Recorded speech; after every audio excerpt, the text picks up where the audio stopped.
2022. To let everybody know, I think by now everybody knows how to indicate that they want to speak, but if anyone has trouble doing that, please put a note to us in chat and we'll help you with that, because there's different ways with different devices. Len, would you please call the roll? Okay. Dan?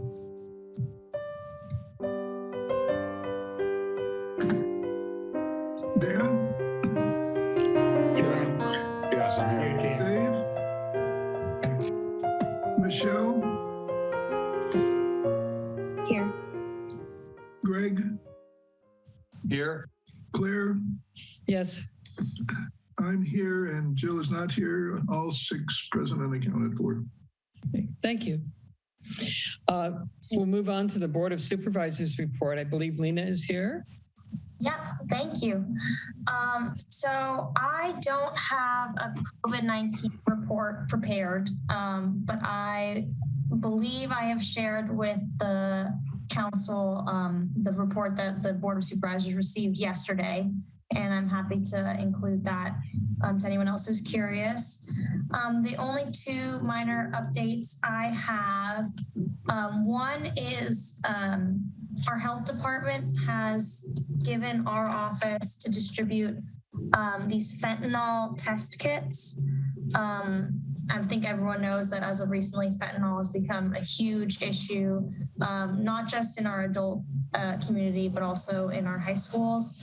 Half Moon Bay is one of the only 2 cities in our county that have had a student overdose from a fentanyl overdose. And what we're finding, especially in our younger community, that people aren't even getting a chance to getting addicted to fentanyl because it's just so incredibly strong and it's so incredibly deadly. So if anyone's interested in getting fentanyl test strips or know of any nonprofit organizations that would like to have these on hand, please let me know and I'd be happy to get them to you.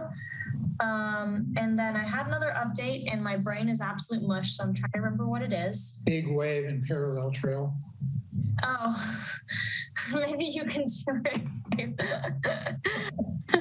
Sure. The Board of Supervisors at yesterday's meeting voted to go ahead with the purchase of the south parcel of the Big Wave development for, I think it was on the order of $2.5 million. And they are also allocating funds to go out to construction bids for the parallel trail, something we've all been waiting for quite a while. Thank you. Really appreciate that. And I will say, I know that I've received some emails from the council. I will get to those on Monday. And I'm happy to take questions. Anybody have questions?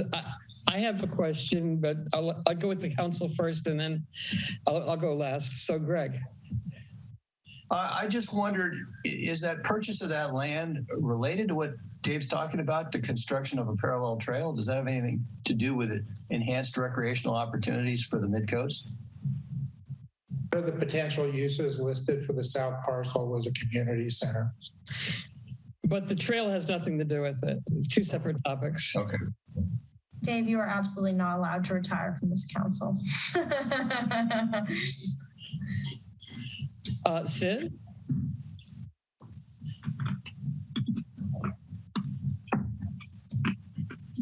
Sid, if you're speaking, you're on mute. No, I couldn't see it because it's different on the Board of Supervisors. It's right dead center in the middle, but this one I had forgot where it was. Okay, well, 2 things.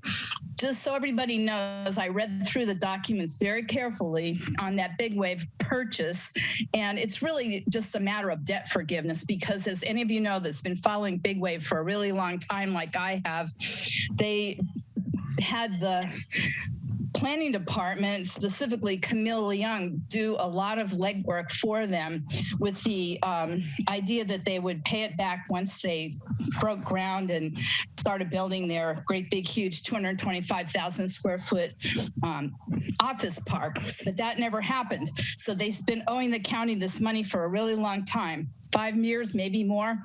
And so finally they've reached an agreement to unload their south parcel, which was zoned waterfront use. And they're really, all they're doing is letting the county buy it for what they say it's worth. I don't even know if there's been an appraisal, but the county is then going to forgive all the past fees that the planning department put out on their behalf. So it's really, I hate to say it, the deal sort of smells bad, because even if they do zone it for a community center, it's going to be in the tsunami hazard zone, inundation zone, not just the hazard zone, but it's could possibly be covered by water. And just so you know, in 1947, April 1st. Sid, I appreciate it, but I don't know if there's a question attached to this. So maybe okay, you're right. That wasn't my question. My question was, do you think the county is just zoning it that way, or do you think they actually have plans to try to put a community center in a tsunami zone? Yeah, it was listed one of about 6 or 7 possible uses, including open space. And I looked very carefully, and there's nothing in there about forgiving debts. My assumption. Oh, yeah, there is. No, there's not. My assumption is they plan to use the proceeds to pay off the debts, but it's not actually in there about forgiving any debts. It's not being forgiven. Their Big Wave is unloading the south parcel to the county, and then yes, it will pay for the debts. But anyway, long story short, I do have another public comment, but I'll wait because this was just a question for Lena. Okay, thank you. Oh, I did have one more question. Sorry.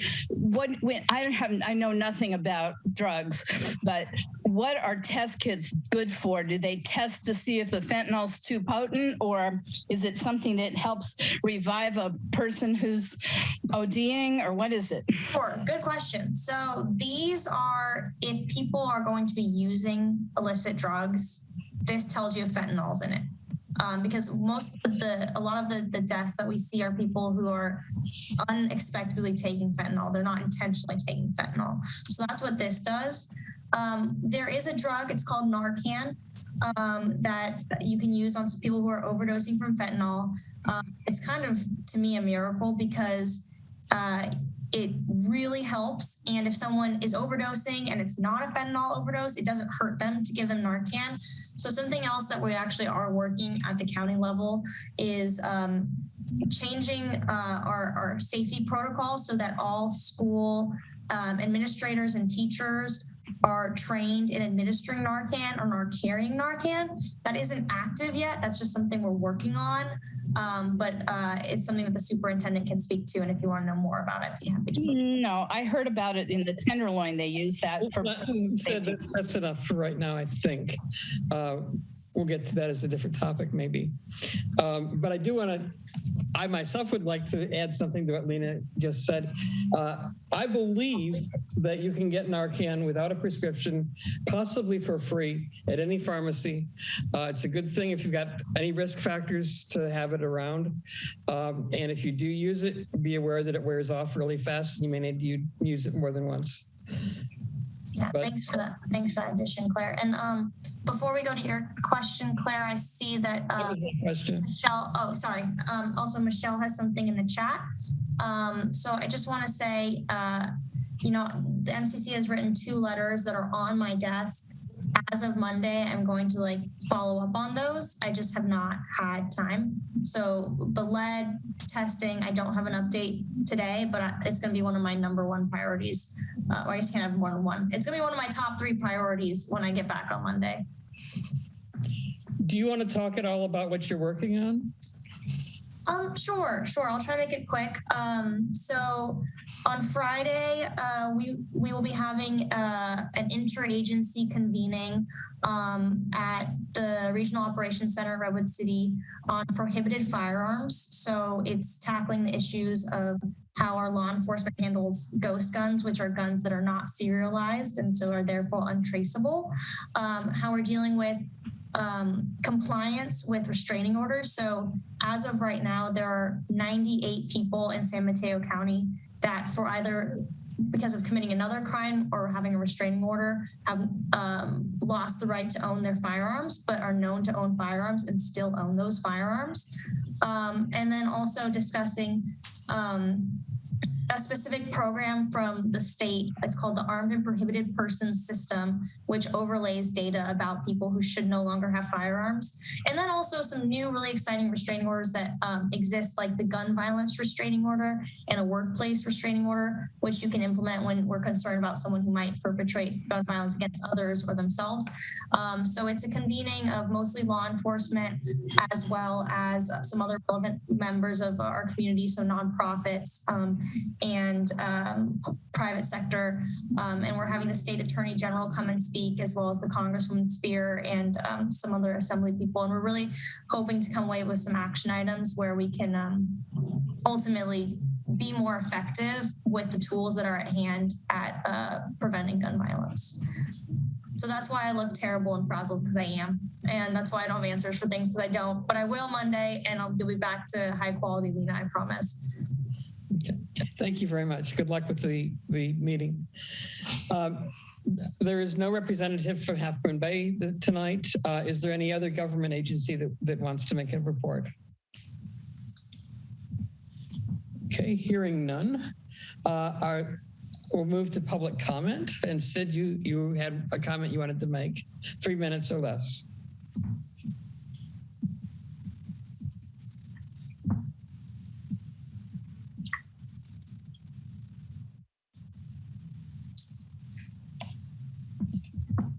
I forgot to hit unmute. Did you hear any of that? No. Okay, sorry. I attended the Parks Commission meeting on last week, Friday, I think, and Nicholas Calderon, the Parks Director, said that they are planning to appeal the off-leash dogs ruling by the Planning Commission and the MCC and appeal it to the Board of Supervisors, but that they were only going to try to have it be a test program for Quarry Park. And I'm just concerned this is like the second thing they've overruled their committees on. And one was the district lines for the supervisorial things. So I think that the MCC should write a letter and say, you know, object to the fact that if they're not going to ask for any extra enforcement of the people that disobey the whatever the pilot program rules are, that at least, you know, put one of these pilot programs over on the other side of the hill. So we're not the only park in the entire county that has an off-leash dog pilot program going on. That's all I got to say. I'm not really for it or against it. I just don't like the process of how they went around everybody after it was already voted on in 2 different places. There's plenty of people who are afraid of dogs and have timid dogs or dogs that don't react well to people on leash. I mean, other dogs on leash or off leash when they're on leash. And then I did listen to that whole MCC meeting. It was very lengthy and suddenly became realizing that handicapped people who have guide dogs or something can't be near off-leash dogs either. So that was a new revelation to me. Anyway, I just want to let you know about it. Thank you very much. Okay. Thank you, Sid. I do want to clarify one thing. The MCC did not either approve or disapprove of that proposed ordinance. We wrote an opinion, but we didn't approve or disapprove. Sorry, it was such a long meeting. I tuned out till at the end. That's fine. Anne? Hi, thank you so much. I just wanted to comment on what Half Moon Bay is doing with the all electricity and kind of outlawing any other form of energy. I am very concerned about that, as if the Board of Supervisors were to enact that in our neck of the woods. I think it's a very bad idea. Just last week with the windstorm, my power went out. And I think without having an option of even putting in some kind of generator, such as natural gas or something else, I mean, you could be having extended periods of time without any electricity. And with the war that's going on right now, I think it shows our vulnerability, especially to cyber hacking and so many different things. And when you have only one type of energy, I think it's something that we should be very concerned about, that we could see everything shut down. And right now, renewable energy is not really working the way it should as far as being reliable. You can't just say, well, we're not going to use gas anymore and go straight to electricity, because solar is not something that's reliable, and windmills are actually quite dangerous to wildlife. They're having problems with birds being killed. The sonar, it actually gives off so much noise that it's causing fish and whales to migrate differently than they should, and many of them are starving. The whales, for example. And the blades on the windmills are non-recyclable, so they have to go into the landfill. And all of these things are basically made in China almost solely, which means we would have to rely solely on China for our energy. And I think you can see what happens when you rely on another country for your energy. I don't think it's a good idea. So I'm hoping at some point the MCC will address this in a meeting and, ask that we not follow what Half Moon Bay is doing, because it just doesn't make sense. And if the rest of the world is not clean, it doesn't matter what you do with your energy here. We already have natural gas, which is the cleanest natural gas anywhere in the world. And so I think to do away with something like that as an energy source is ridiculous. So anyway, that was my 2 cents, and I just hope that it's something that maybe the MCC might take up at some time. Thank you. Thank you, Ann. Kate. Hi, thank you. I wanted to just thank the MCC for sending a letter to the Board of Supervisors requesting that a study be done on the potential lead exposure from the Half Moon Bay Airport. I live right here in Seal Cove and Moss Beach. I have 2 young kids, and this is incredibly concerning to me. And I want to thank you all for writing that letter, and I fully support it 100%. Okay. Thank you, Kate. Is there any other public comment? Okay, if not, are there any announcements from council members? I have an announcement. Okay. So I watched the Half Moon Bay BPAC, I didn't watch the whole meeting, but the BPAC meeting. And there was some concern that was brought up. I'll put a link on the chat. There was some concern brought up about the backup. I guess, they're moving forward with a light at Terrace, and there was also discussion about the backup at Frenchman's Creek, Highway 1, both directions. And I thought that it would be of interest to the Midcoast community as well. I think that Midcoast community should participate. Send some emails and do what they can to just let Half Moon Bay know that we are concerned with the backing up. More can be learned at I'll go ahead and put this link in right now on the chat, and that's it. Okay, thank you, Dan. Any other announcements? If not, we'll move on to the consent agenda. There are several items on the consent agenda tonight. The minutes for January 12th, January 26th, February 9th, February 23rd, and February 5th, as well as a resolution to continue having virtual meetings for the next 30 days pursuant to COVID orders. Do I have a motion to approve the consent agenda? Yeah, some updates on that, Claire? Sure. Yeah, the January 12th meeting has already been confirmed, so it doesn't need to be voted on again. There are only minutes available for the January 26th and February 23rd. So I would move that we pull 3B, the January 12th and the February 9th minutes from consent. Okay, we don't have to vote on them being moved. I second if it's called for. No, Claire's right. It doesn't need a motion. We do need a motion to approve the remaining items on the consent agenda. I move we approve the remaining items of the consent agenda. I'll second. Okay, Len, could you call the roll? Sure. Dan? Yes. Dave? Yes. Michelle? Yes. Greg? Yes. Claire? Yes. I'm yes, passes 6-0.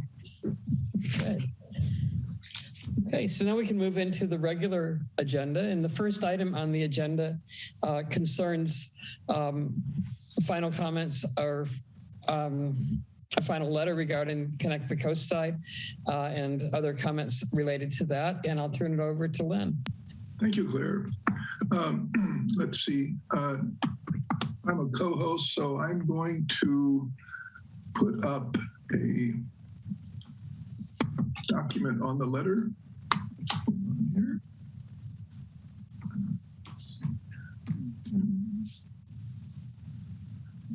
Okay.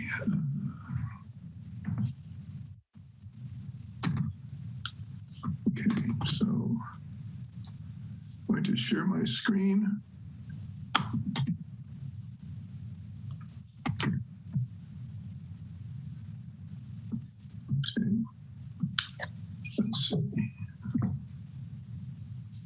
Let's see. I'm needing to confirm. Can everybody see my screen? Not anymore. We saw it briefly and then it went away. Sorry about that. Okay.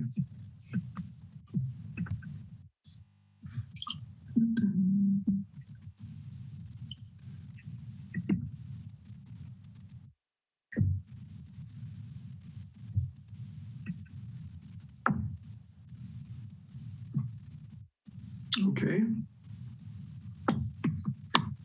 Can you see it now? Yes. Okay. So after we finished our comments on Connect the Coast Side in January, we wrote a letter to itemize various points.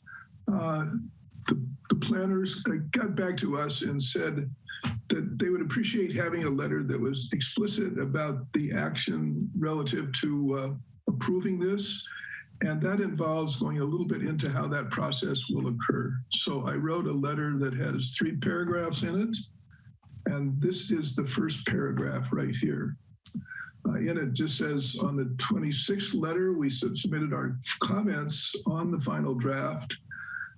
We felt it was an approved draft. We also understood that it did not appear to be productive to have more comments on this area.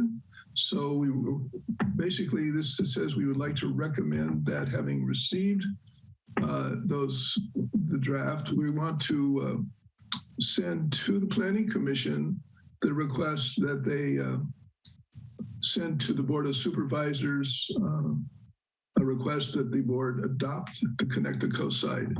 The actual fit of Connect the Coast Side as a comprehensive transportation management plan had some terminology issues with it. So basically this is taking the whole bundle, and the supervisor's plan is to adopt it and then file it away. And it'll be a reference document, and that will be the end of Connect the Coast Side as a document in process.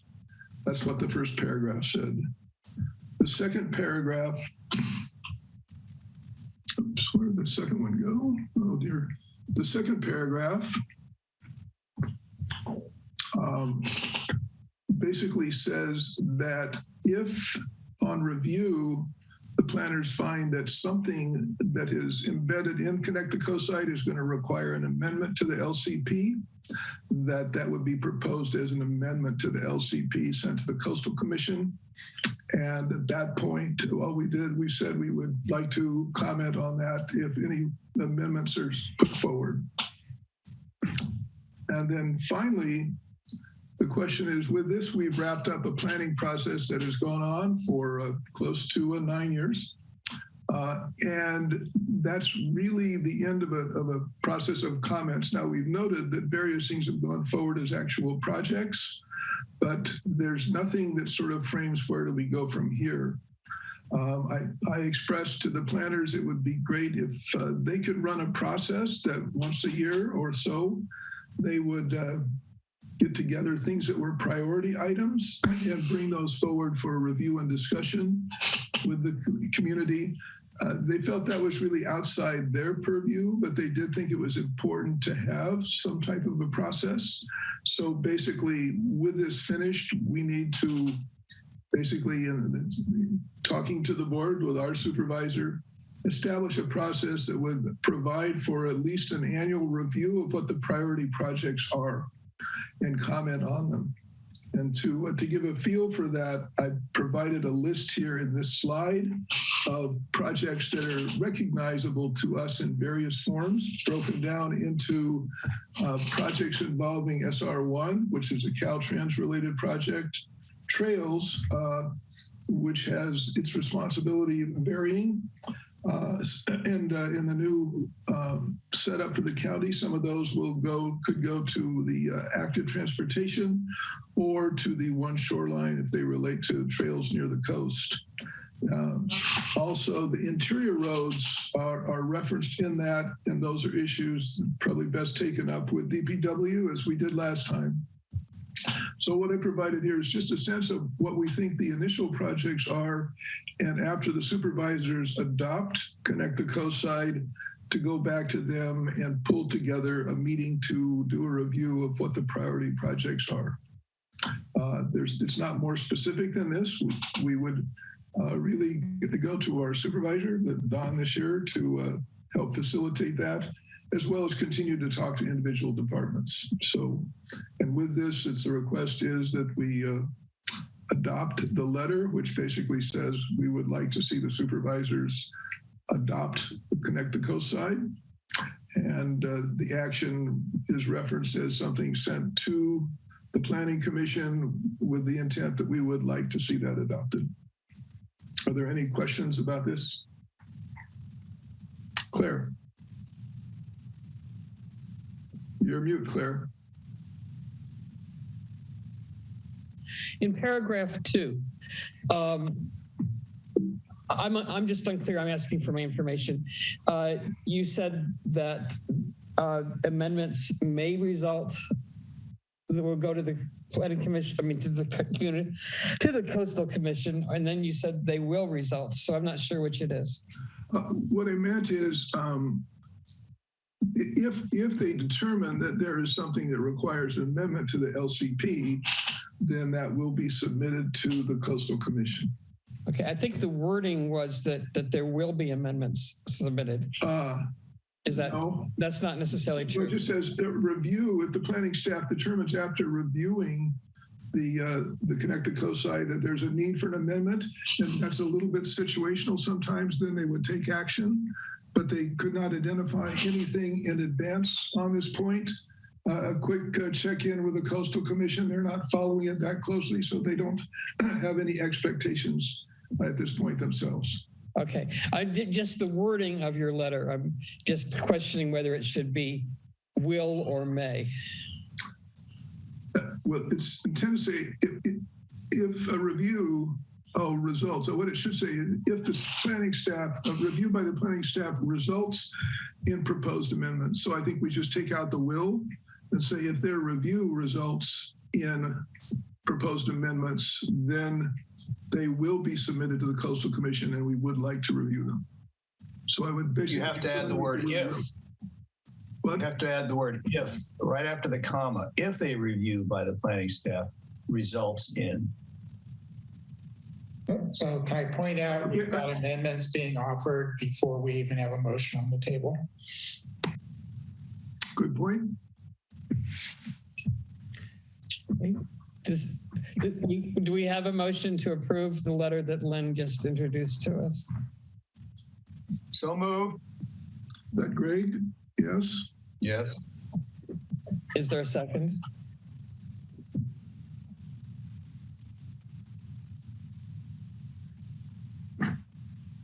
Okay, we hear no second. I think we should just continue informal conversation. Well, we have, Okay, Well, we don't have a vote, so let's just let's just basically, ask questions, allow the community to ask questions, and just Can Len second his own idea? no. Yes, he can. oh, then I'll second it. Not. Okay, so now we're having a discussion. Okay, so currently, we have a topic we're discussing. We can finish pursuing that topic. And Dan has his hand up. Let's go with Dan. So, Len, as I read this letter, it appears to be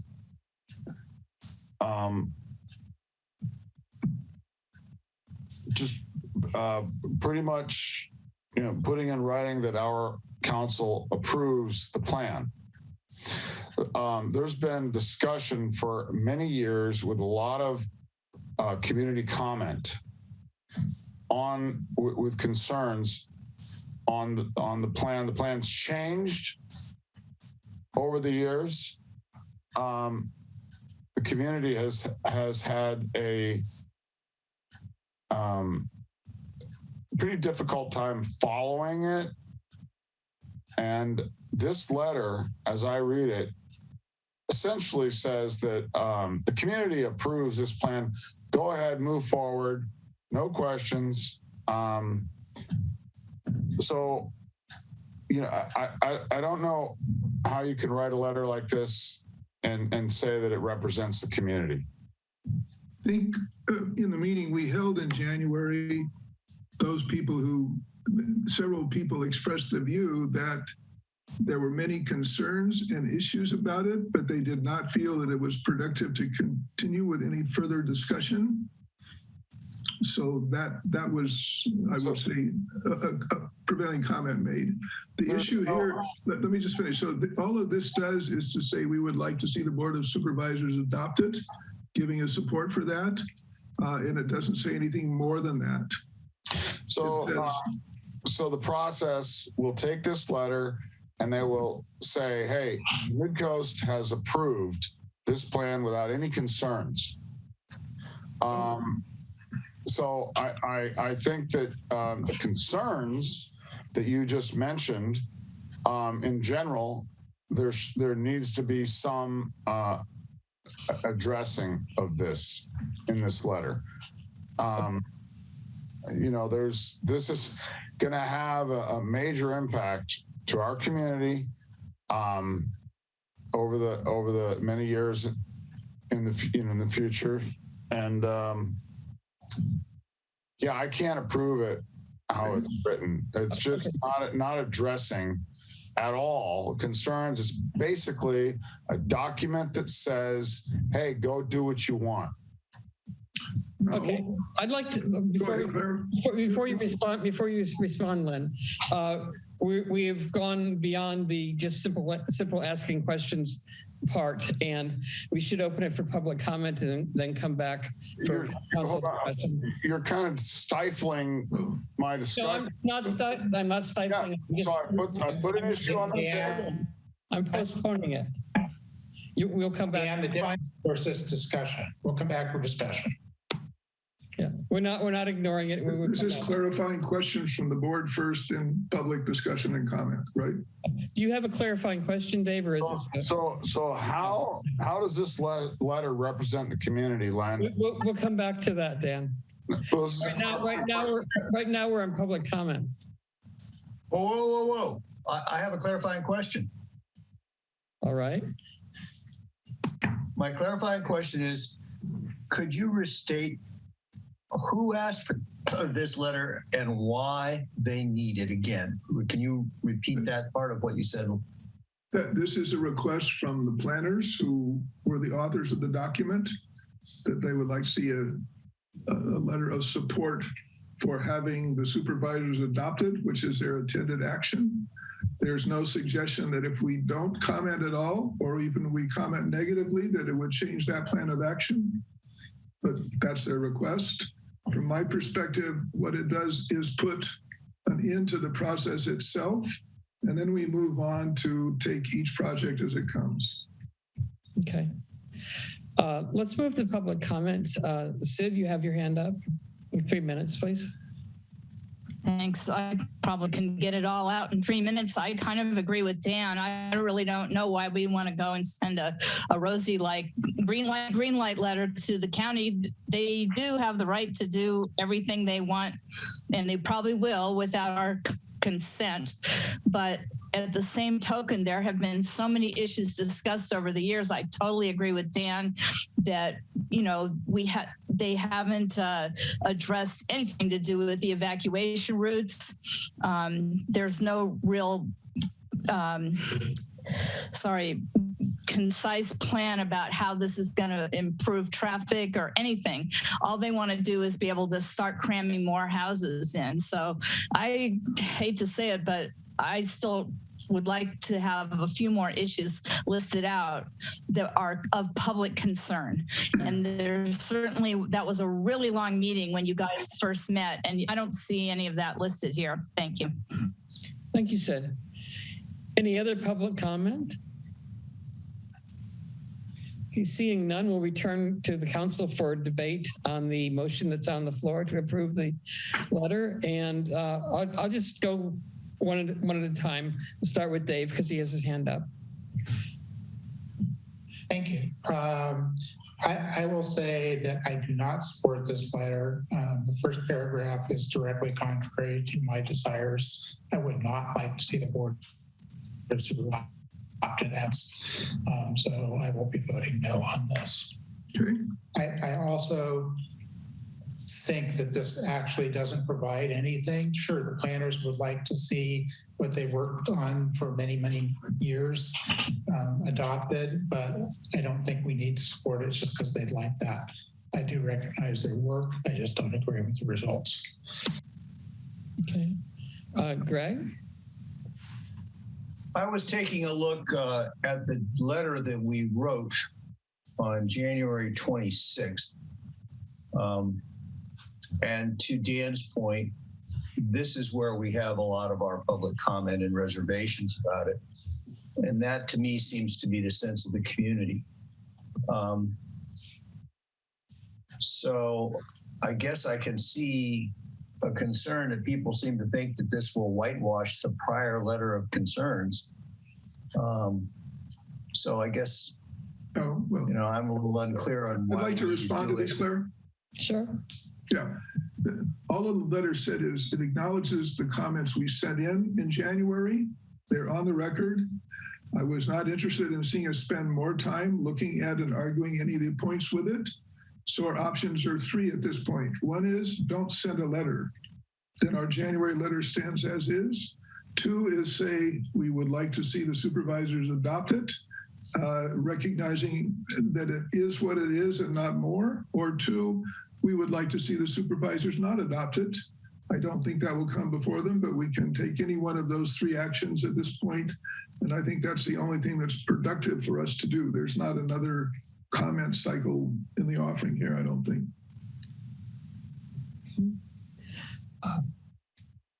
Michelle, did you want to make any comments? Yes, I agree with a lot of what's been said. I don't think that we need to write another letter at this stage. I think that the letter we wrote in January addressed a number of issues that we had with the plan. And I do get the feeling that if we write another letter saying that we're going to, that we would like this Board of Supervisors to approve this, then it sort of dismiss, you know, the concerns that we mentioned before haven't really been addressed. And it doesn't seem, I just don't think there's any need for us to take an action at this point. I agree. Dan, let's come back to you.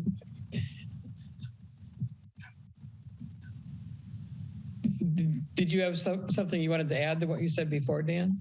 I just said I agree. I agree with Michelle. Okay. I have nothing to add. Okay. Should we call for a vote? Or question? Yes, please. Okay, so this is to send a letter requesting. Wait, did we get a second? Yes. Yes, we did. Okay. Requesting the supervisors adopt the CTC.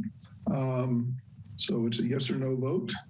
Before we vote on this, did people want to pursue the amendments they were discussing earlier?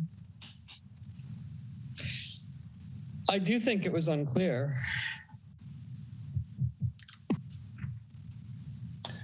It's hard to make a formal amendment without the letter being, of course I could look at it online, couldn't I? But could you put second paragraph back up, Len? Sure.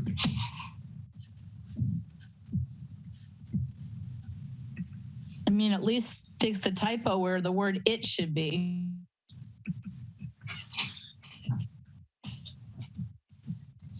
Okay, following the BOS adoption of the CTC, a review of the San Mateo County planning staff will result. I would say may. My proposal is that you substitute the word may for the word will. Okay, may for will. Yes, that's all. Gotcha. Okay. Is it straightforward enough, or do people want to vote on that? No, I think it changes the meaning of it, so I think we should vote on it. It's sort of a typo, but I'll second that amendment. Okay. So is there any discussion on that, or can we just vote on that? Okay.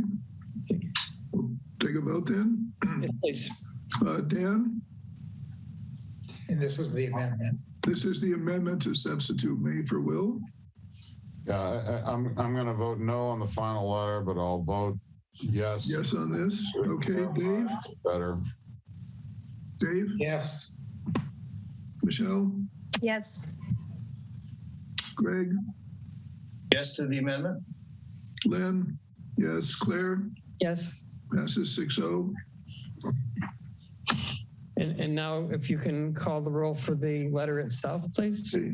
This is on the letter itself. Dan? Can before we take this final vote, can you read some comments on the chat? The public should be part of this. The public was part of it, and I don't see anything in the chat about this. I'll read it for you. Kimberly Williams posted. Oh, okay. I'll read it for you since you can't see it, Claire. All right, that'd be great. As a member of the public, I don't support a second letter and encourage no action on this. Thank you. Okay. Thank you, Dan. Before we make a final vote, you should call for any other public comment on the letter. No, we already did that part, Dan. Sid Young has also said, I vote the same, Sid Young. So you want to go ahead and take a vote on this letter now? Yes, please. Okay, Dan? No. Dave? No. Michelle? No. Greg? No. Myself, yes. Claire? No. Fails 1-5. Okay. Okay, Thank you. thank you. Okay, the next item on the regular agenda is the consideration of the spring edition of the MCC newsletter. And Michelle, are you able to take that? Yes, I can give a quick update. So this meeting is to just discuss what the topics are that we'll be including in the next edition of the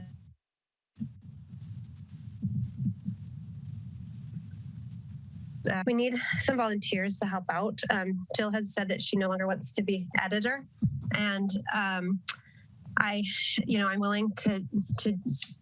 So previously last year, Jill was the editor, and I was like the technical person who sent the final version. Well, set up the final version in our MailChimp account, and then sent it off for translation. And I can do one, but I can't do both. So I need a volunteer to either be editor or to help with that technical piece, which I'm happy to train someone on that. Would it need to be a council member that does this? I don't believe it would have to be. I think if we had another volunteer, it could. I think for editor probably, but like for the technical setup, I think it can be anyone. Michelle, do we have a rough idea how much time Jill spent as editor on an edition? She hasn't said. I know that the way that it works is that, you know, it sort of depends on the letters that are written. I mean, some letters got very minimal feedback, but other letters, other letters required more rounds. So I think it's dependent on the drafts and the topics and the people who are writing each topic. And then the other thing is that sometimes the editor will volunteer to write some of the topics. Usually we have 5 topics in an email. And if the editor would need then someone else to look at those. And in the past, I have done that as a technical person, just stepped in for letters that Jill, or articles that Jill wrote.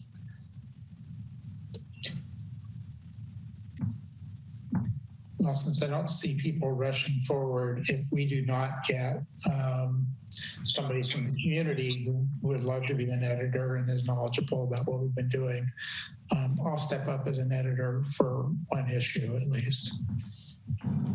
Thank you. You would rather do the editor than the technical setup job? I would. Okay. I think the technical is better to have somebody who's going to have continuity after this year. Yeah, I mean, I think to that point, it would be good to have someone else trained on it, so I'm not the only one. Absolutely. And if Greg would volunteer, or I wasn't going to volunteer because I'm going to be very busy for the next couple of months. I could maybe do that on the, what do you call it, fall or summer issue. Okay.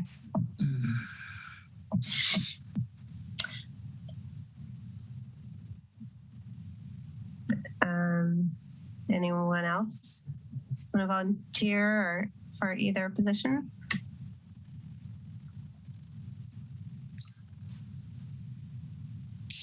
I just want to take the moment to question, the frequency. I think that of the letter, newsletter, I think that the council has a lot of work.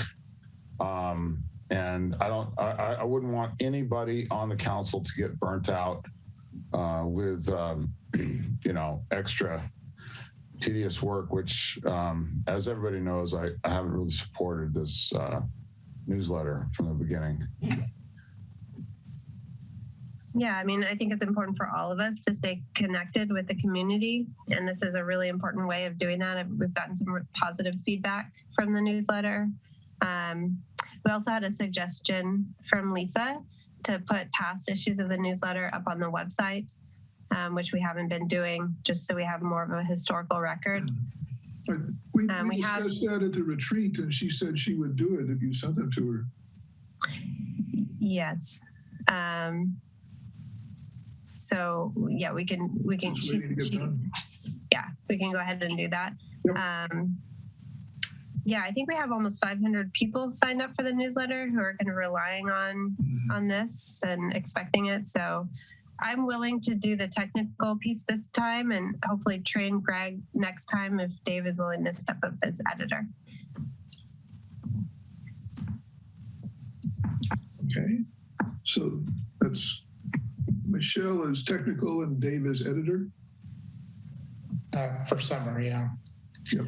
It's spring that we're talking about here. Spring, I'm sorry. Yes. Yeah. I would suggest that in addition to putting a MailChimp link out there, that we actually just generate a PDF and put that on as well. I think the MailChimp link is fine and a good idea, but I would also suggest we upload the PDF. Okay. Should we move on to the topics then and then assign the topics for this? Okay, so I have 5 ideas, but definitely these are just ideas, and we're willing to, anyone can submit additional ideas. I just looked at what topics we've covered in the last couple months. So one is the lead exposure request for led around the Half Moon Bay Airport. 2 is the El Granada scoping project, or it could be broader with wildfire in general. 3 is the Connect the Coast side, just the final administrative draft. 4 is the off-leash dog pilot program, and 5 is the Montera stop sign request that we made. Any other ideas? Or I would volunteer to do the lead exposure one and possibly the wildfire or the El Granada scoping project update. Definitely if it's focused on that. Well, I certainly can do the traffic signs. And what was the other one that was? Connect the Coast side and off-leash dog. Yeah, I mean, that's a sensitive topic with me. I know. I could definitely write something and then you can edit it. It needs to be unbiased and factual. Yeah. We may want to avoid that. Dave's laughing already. Yeah. No, not at trying to be factual or anything, just anticipating the public abuse that we have gotten. I would say the ratio of abuse to thank you for considering this was about 9 to 1. Mm-hmm. So at the retreat, well, the meeting after the retreat, when Don spoke to us, sort of his state of the coast, with regard to the medians, he said he was entertaining the thought of providing support for the community to go through a consulting or review process to see what the sense of the community is with regard to the medians. It has both what do people think about it, as well as the issue of actual responsibility there. It's a little bit complicated, but if Don did want to go ahead with something, I'd be willing to write an article about that. I would be a little hesitant to do that at this point because I think it's a pretty muddled area and it's not clear to me that Don was actually committed to doing anything, and I wouldn't want us to be out there doing it on our own. No, I said if Don was, then I'd go ahead. If he was not, I would not. Mm-hmm. And really, I would like to could I just balance the deadline with the coming developments? We have something to expect from the scoping project by date X. Len just raised the point we might have a development by date Y on moving forward with a process to enlist El Granada feedback. If we can time this thing, those 2 news items would actually be newsworthy.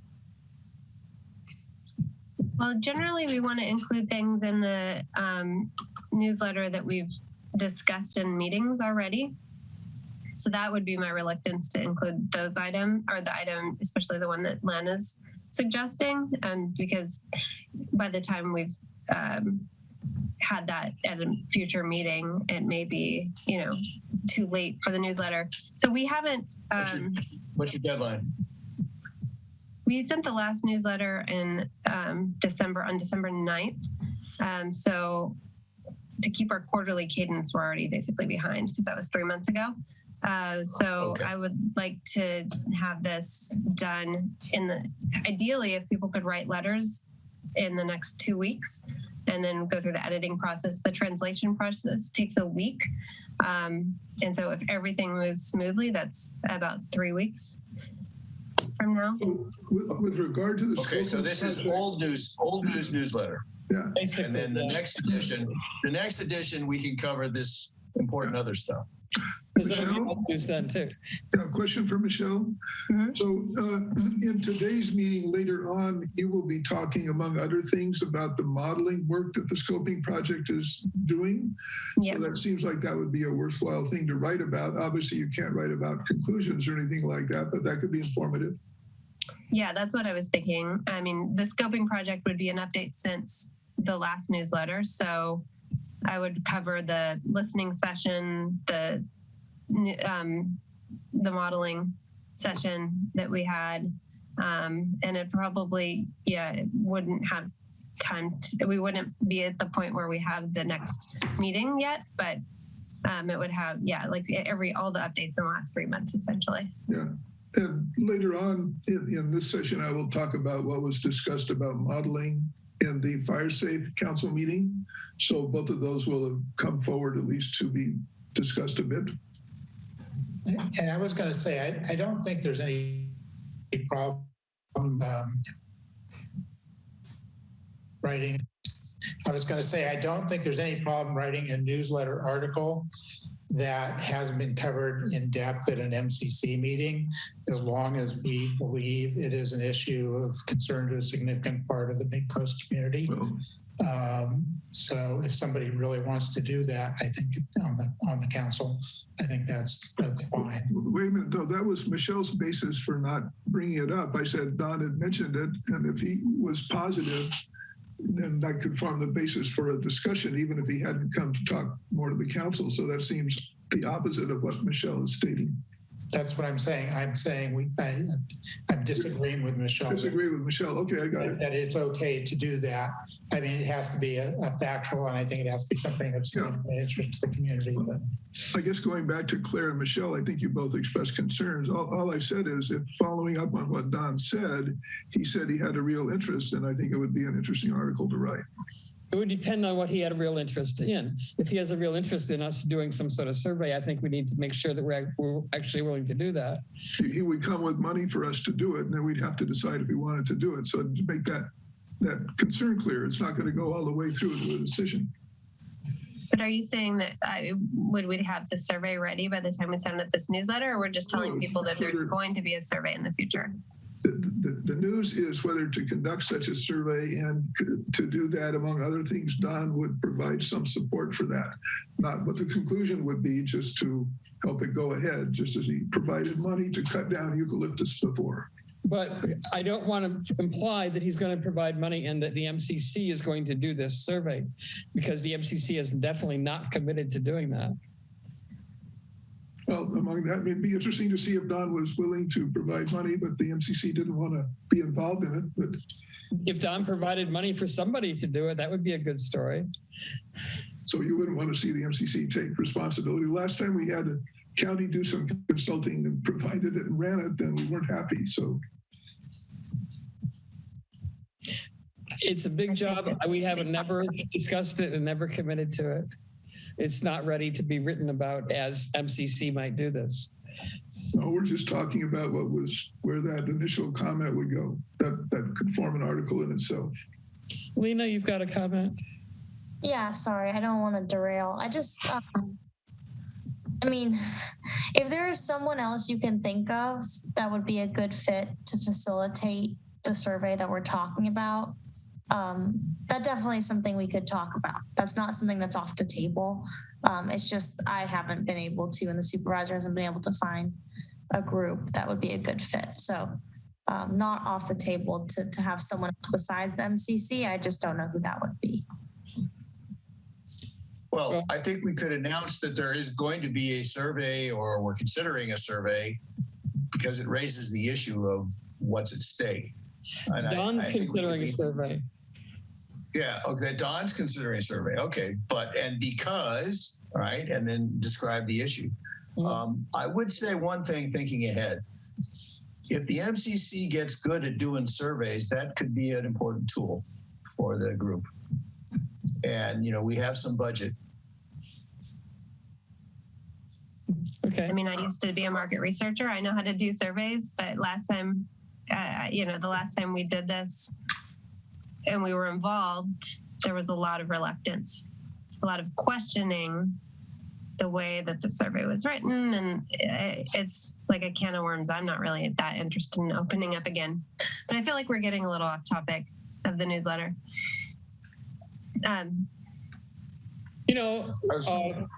Lena was talking about the fentanyl thing, and I think that's actually important, although it wasn't on my radar. I would be willing to write something about that if you wanted something like that in there. Yes, that would be really important to communicate. Claire? What?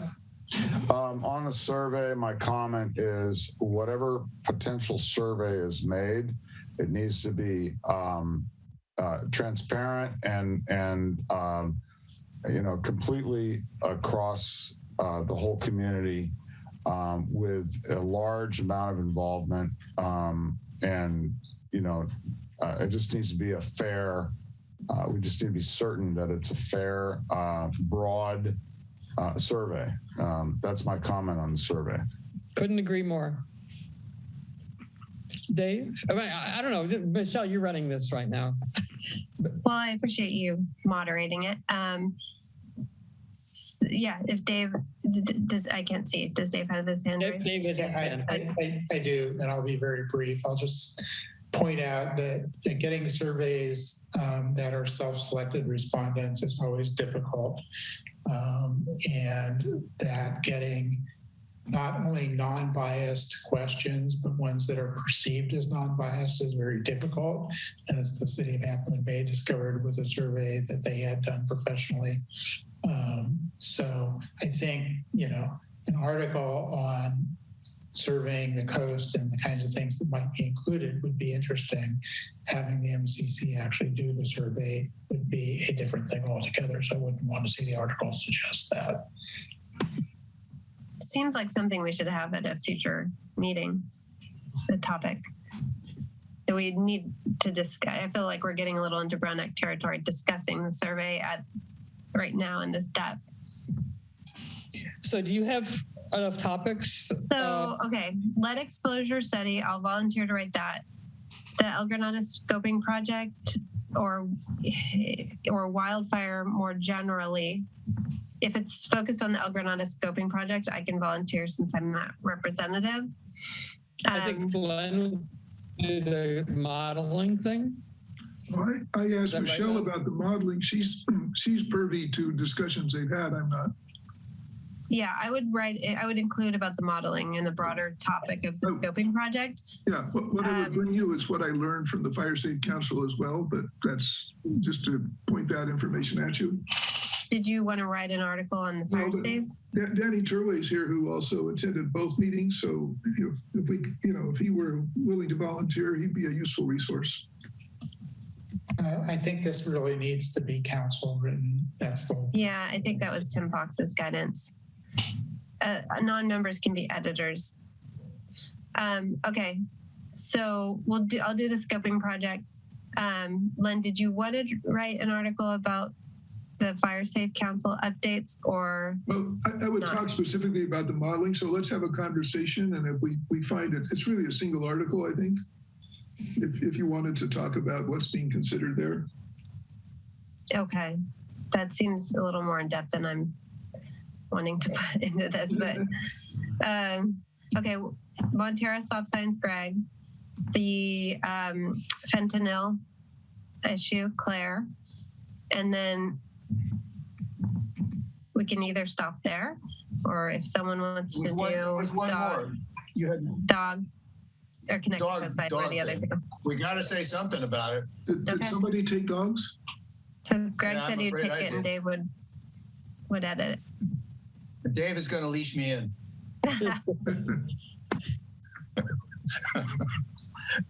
Okay. All right, that's 5. So let's go with that. I'm sorry, whose name was attached to the dogs for actually writing it? Greg. Greg, okay. And then let's make the deadline for these articles. Can we do, let's see, our next meeting is on the 23rd, is that right? Can we make the deadline like the 20th or the 21st, a week and a half, 10 days, 11 days? Is that enough time for people? Yeah, that's only if I get a reminder email or something comes out. Would the editor mind giving the reminder? Generally, yes.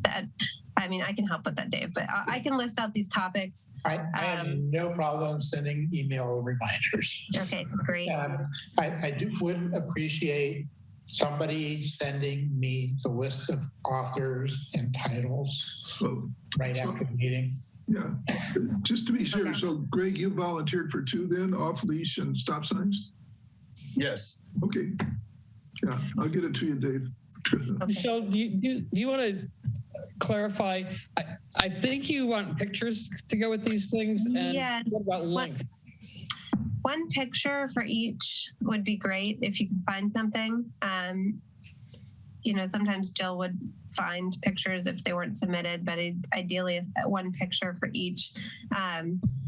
and generally keep it in the more landscape format. And then length, it can vary. Usually the lead article is a little bit longer. So in my order, I had that as the lead exposure issue, but we can, I guess the editor can decide to shift it around. So anywhere from 2 paragraphs to, I'd say 2 to 4, no longer than that. And it's not an opinion piece. No. Should report on what we addressed at the meetings and what we learned or what action we took. And you can also include links out. So like if the fentanyl topic has like a place, you know, Claire, you mentioned you could go to the pharmacy and get the prescription or get something without a prescription. If that, you know, if you can include links or anything about that, you know, on each thing, I mean, it's helpful to have links, and then we'll just source our information that way. Okay. So are we all set? Yes. Okay. Thank you. Thank you. We'll move on to the next item, the final item, which is an assortment of updates on fire issues. And Michelle, you're still up and joined with by Greg and Len.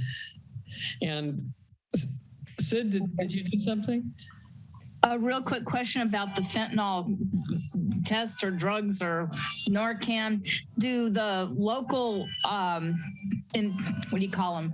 First responders like the sheriffs or the fire department carry those kind of things on their equipment also? I'm just curious. Yes. Okay, thanks.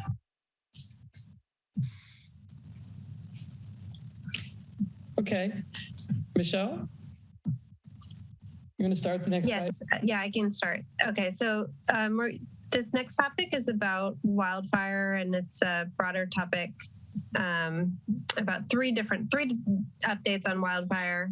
If actually someone else could share their screen, we have 3 different presentations, 2 that are just single slides, and then a longer presentation from Len. I think we also may have Sheena joining, but I don't see her on yet. I told her 8:30 because that was the time that this item was scheduled for, but we're running a little bit ahead of schedule. So we can go ahead and get started. I think it actually might make more sense to start with Len's update and then move into Greg's and then do mine with Sheena. That way she'll be joining by that time, hopefully. Len, do you want to share your update and your slides first? Hold on here. I was thinking of exactly the opposite order, so just a minute.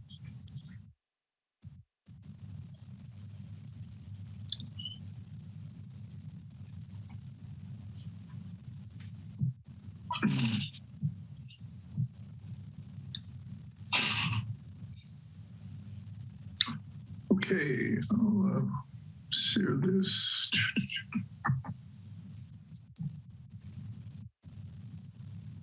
Let's see.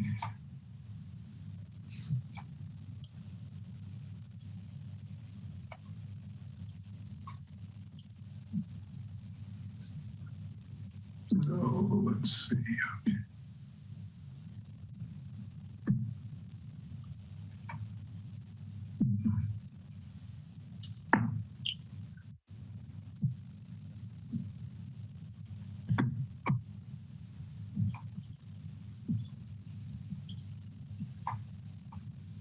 Okay.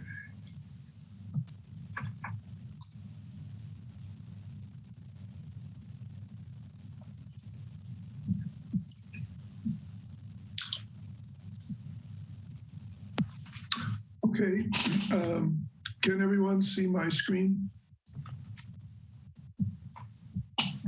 I can. Okay. So at the Fire Safe Council, yes. We're seeing Michelle's slide. Is that the one you meant to show? No, I meant to show mine. So it should be, tell you what, we'll stop again. And we'll try again.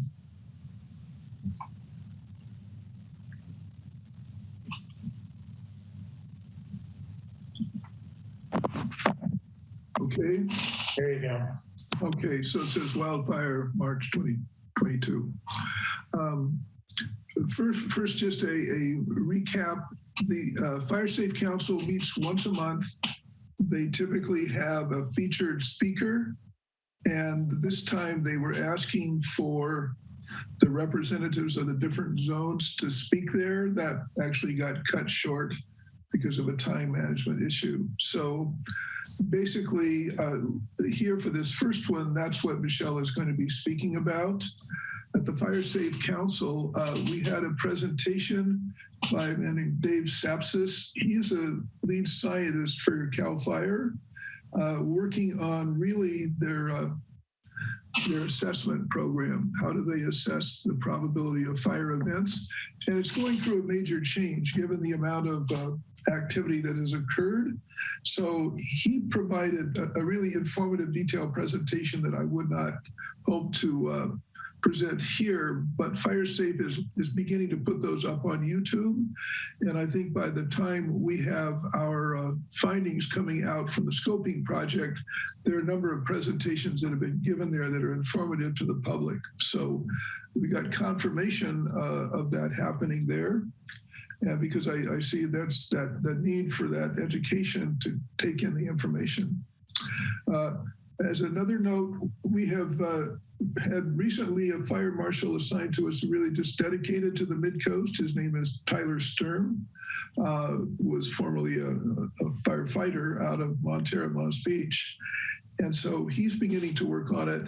And a particular concern there is that, and going back to the update from CAL FIRE, they're looking to come out with new severity ratings for the different classes of wildfire.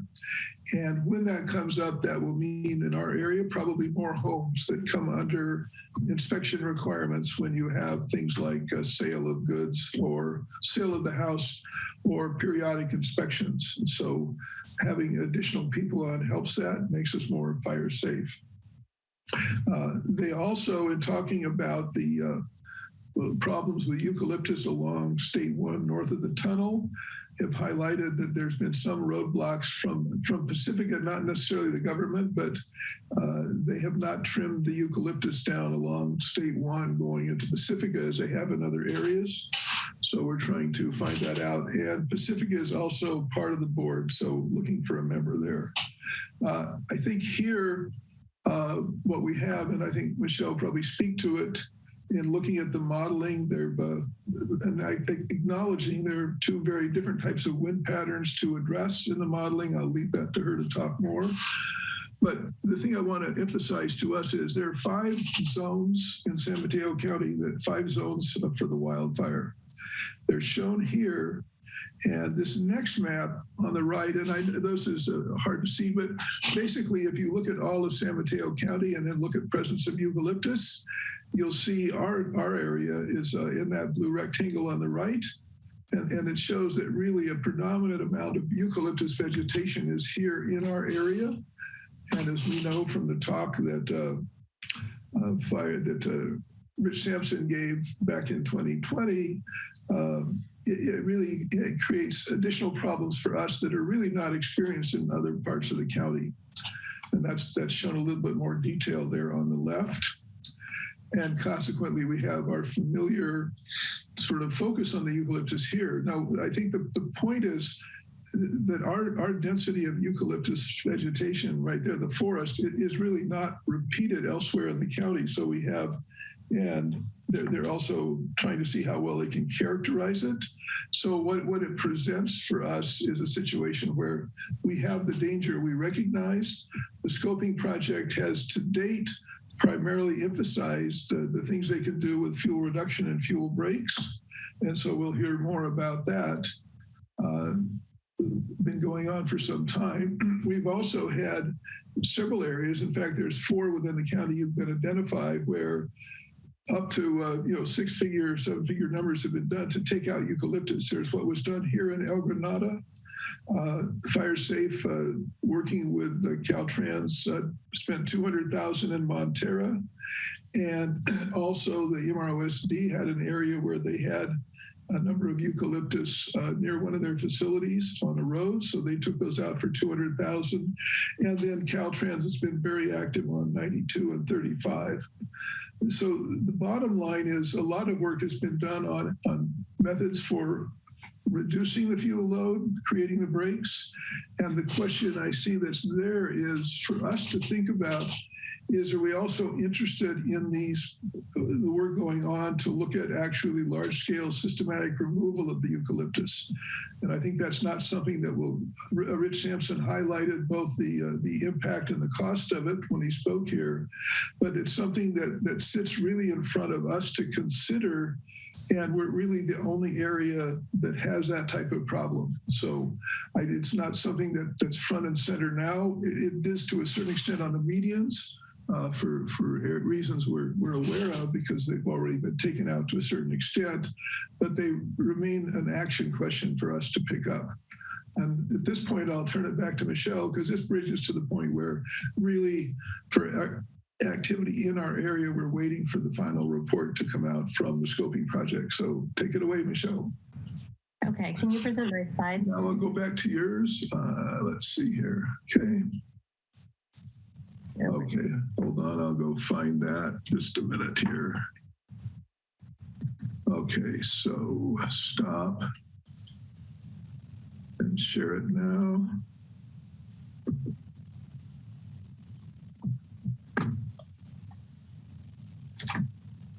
Okay, we sharing it now? Yes. Okay, so I was just here to give a quick update on the El Granada scoping project. So last we left off, we had the community listening session in late January. We then had a partner meeting to kind of go over all of the data that was collected.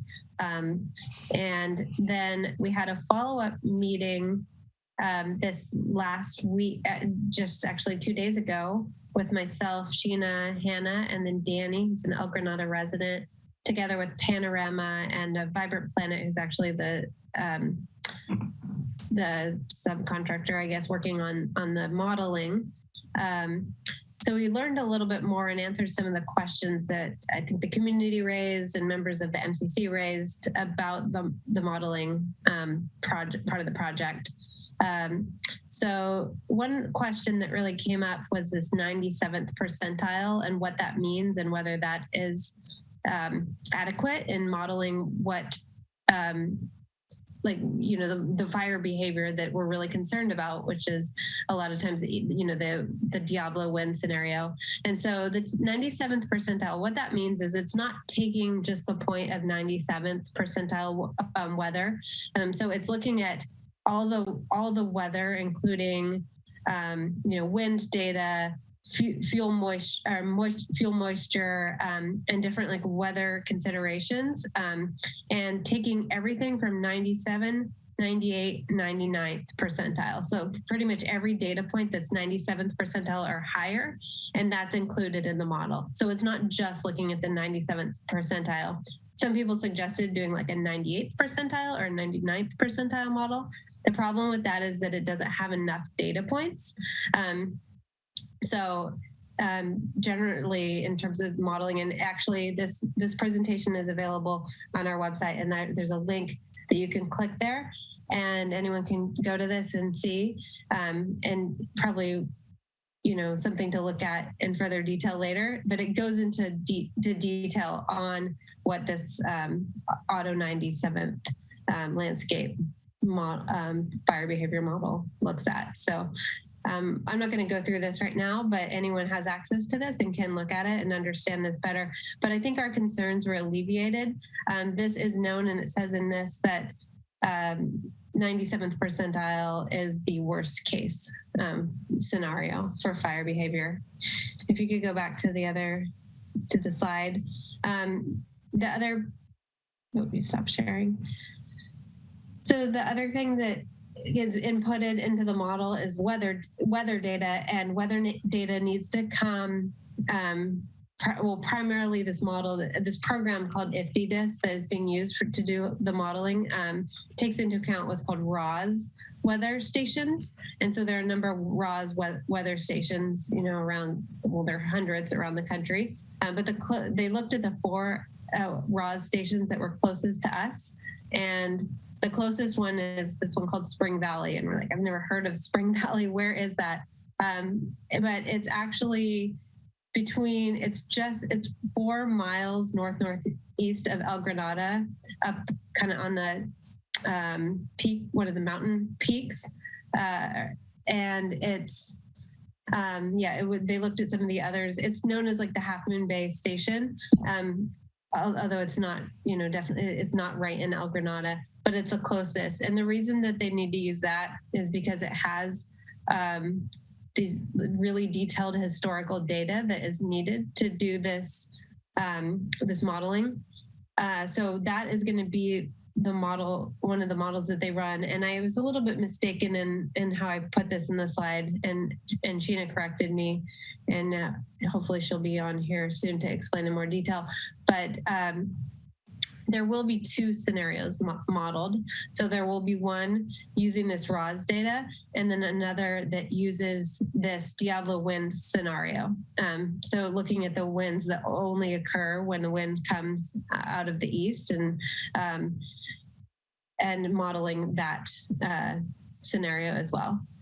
And so another point that we went into in depth in this meeting was just when the hours that the wind is taken into account. So normally the model takes into account wind during the normal burning period, which is from noon to 8 p.m. and during the peak fire season, which is a 3-month period, including the month where the fuel moisture is lowest, and then the month before and after that.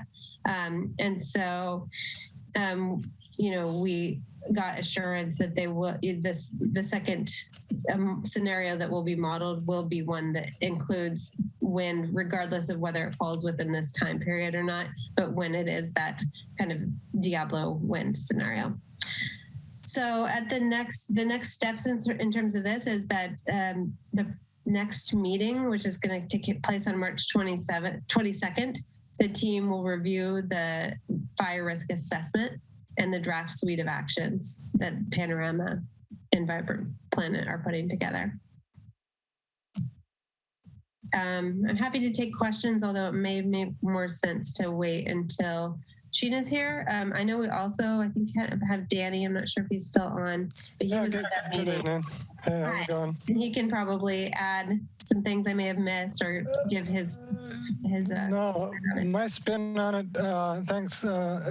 It's largely as you have presented it. This is what's going on, and it's great to have for the community an objective outsider come in and have them be told, please pull away the local politics and have a data-driven model. But then it sucks to turn right around and said, oh, by the way, locally we have anecdotes of this freak nightmare wind. Model this as well, even though you don't have that within your 97th percentile data set. And I think it just behooves us all to find a way to put a ROS station or something good enough to produce wind data in Quarry Park somewhere on the ridgeline. And in that way, we can stop the appearance of, here, do this for us extra. We promise you the wind is that bad. And as soon as we put that in the ridgeline and we'll wait a few months or a year, we'll have the data. We'll have the few worst wind days, and either they'll be not as bad as we think they will be, or the number behind the mile per hour will be so astonishingly high, it will be able to drive that wind in their computer simulation. And I just don't want it to continue us being, well, it's a standoff. You've got wind data from 4 miles away, and well, this is what it looks like for your area based on that. And locally, we're all shaking our heads thinking, no, it's not accurately modeled over these hills. So that's where I'm at. Thanks. So Michelle, do we have an action item? I know wildfire issues, we had a bunch of cameras, but I don't remember us having a wind station on the list. No, we don't have that on the list. Is there any reason we shouldn't put it on? Is somebody else going to handle it for us? Well, I think this would be a good question for the people doing the modeling. I feel like that would be helpful going forward. But it's going to take years and years of getting data to be able to put it into a model. That's true, and I don't expect any wind data from any device going up this year to be included in the scoping project modeling. Right. It's going to have an initial round, and they'll put out their findings. But the hope is, based upon the IFTDIS and the FLAM map, that we've got output software data files that we can actually use to open up if we have anyone with the competency to use the software, and then change one of the parameters or two of the parameters and actually see what happens. That's my hope anyway. ROS stations ROS stations are typically not placed where there's a lot of human activity because they're easily vandalized. Michelle, I've had my hand up for some time now. Okay. Well, I think Claire's moderating, calling on people. So yeah, I mean, go ahead, Dan. Okay. So in response to some of what Len has earlier said, it sounds like the Caltrans work is not complete. I wanted to say that, just for a moment, off the modeling concept, there's thousands of small eucalyptus trees in Quarry Park that could easily be removed. And I think that there should be a focus on that. One of the benefits of that would be to allow for maintenance, just basically being able to get in and around and control the rest of it. The longer we wait on that, the larger these small trees will grow. So call it low-hanging fruit. I don't know. It sounds like there's just been a lot of talk about all this modeling stuff. It really hasn't been talking about simple action that can be taken immediately.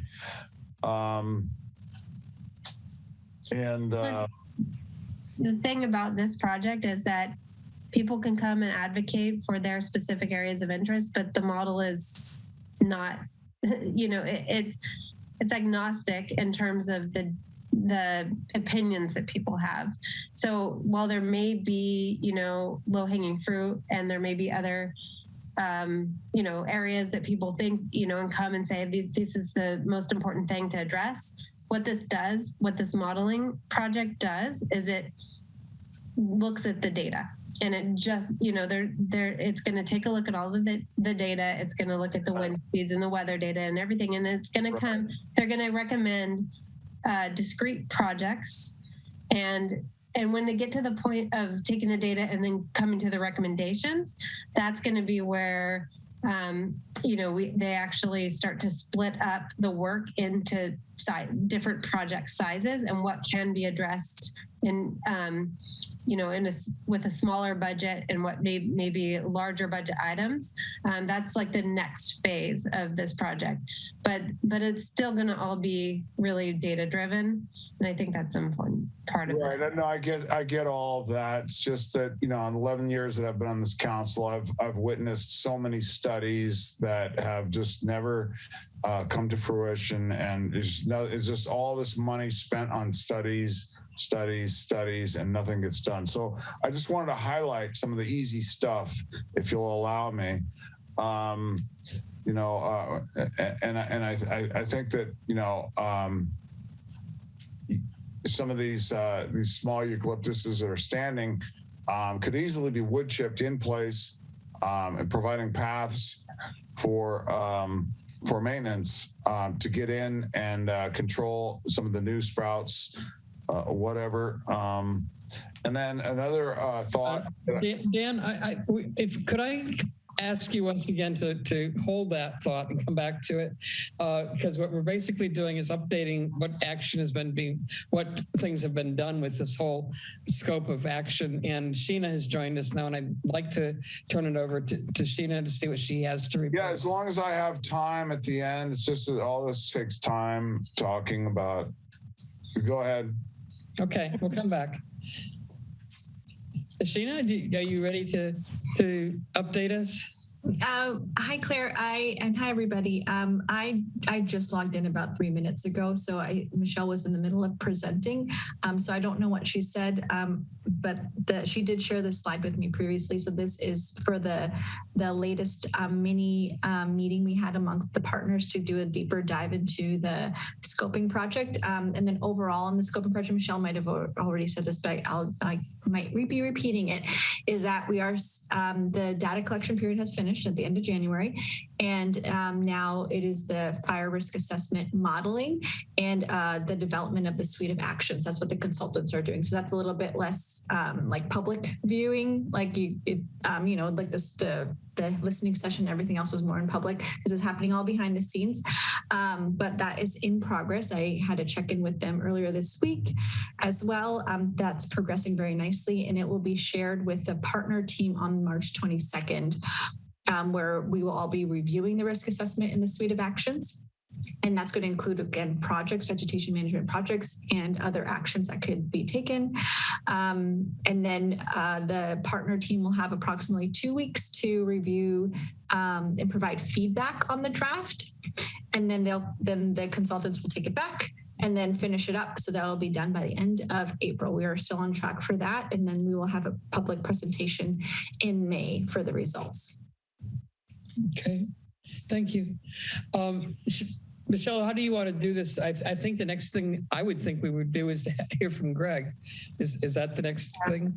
Yeah, either Greg has his hand raised. So I don't know if Greg had a question on this. We could get that. Well, I just wanted to ask Sheena if it's likely that installation of one of these wind meters will be a written recommendation, or could we just accept anecdotal evidence of somebody really intelligent who has young kids who were so scared of living on El Granada Boulevard that they moved away? Yeah, I think it's okay if I share that the consultants gave me a little bit of a preview, and this was one of the actions that they were considering, that a raw station would be appropriate. We can thank Danny for bringing that up. That came up at the Monday meeting that we had with the partners. So again, like we're listening and thinking about how the feedback that we're getting from the community and residents can be tied into our project plan. Okay. Greg, I think you have a presentation. Is that correct? Sort of, yeah, one slide.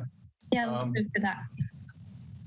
I'm going to try and share my screen, stopping other people from sharing. Len has your slide up, but do you have other information you want to share? Well, no, just one of those guys who prefer to do it himself. So I don't have a really organized presentation here, but I have an overriding concern, which is that there are a lot of things that should be going on at the same time, not just waiting for a scoping study to be done. And so I'm going to just nominate some things here, and I certainly welcome the community and council's input. I think we need to reactivate working on some of these issues. The first one is evacuation. I think you're aware that some combination of actions by all of us got Caltrans to do some tree removal down along Highway 1 near Frenchman's Creek and so forth. But if you take a look at the height of the trees and the distance from the road, they still haven't cleared the rest of them. And there's a park of some kind. I'm not sure who owns it. So there's probably more work there, because I think the ground rule should be that whether it's an earthquake or a wildfire or tsunami, no tree should be closer to the highway, should be close enough to the highway to cover it if it falls. And then the real problem is north of the Lantos Tunnel. And I had tried to reach people in Pacifica. That the administration there never responded, even during the local hazard mitigation plan, where I tried to coordinate with them, as I did with the other agencies on the Midcoast, got no answer. So I'm meeting with a council member tomorrow, Friday, maybe tomorrow, and Pacifica, to try and just ease the idea onto the council in Pacifica that they should become some kind of involved partner with us. And I'll look to Len to describe what the organization framework is, but they're not now. Have them start by identifying what they own and raise the threat to them. I may even volunteer to go speak at a council meeting up there to try and get some action. But I think we really need to get rid of that evacuation risk. A related thing is I've read a number, and I've had some peers of mine who are longstanding expert traffic consultants read some of the studies that have been done on traffic around here. And they are inadequate at best, to the point where I think we need an independent traffic simulation and assessment. And I think we should stop relying on point-in-time data when there are online quasi-real-time sources like from Google and Waves. I think one of the studies we should do is to simulate what happens during an evacuation. And you can imagine where that's going to go, but I think we need to do it to prove the situation. The third thing is, and I know Montara Water and Sanitary District has been concerned about this, the watershed protection. I don't think we're done with eucalyptus and the Martini Creek bypass. I think we ought to talk to CCWD about Denniston Creek because they have a plant there.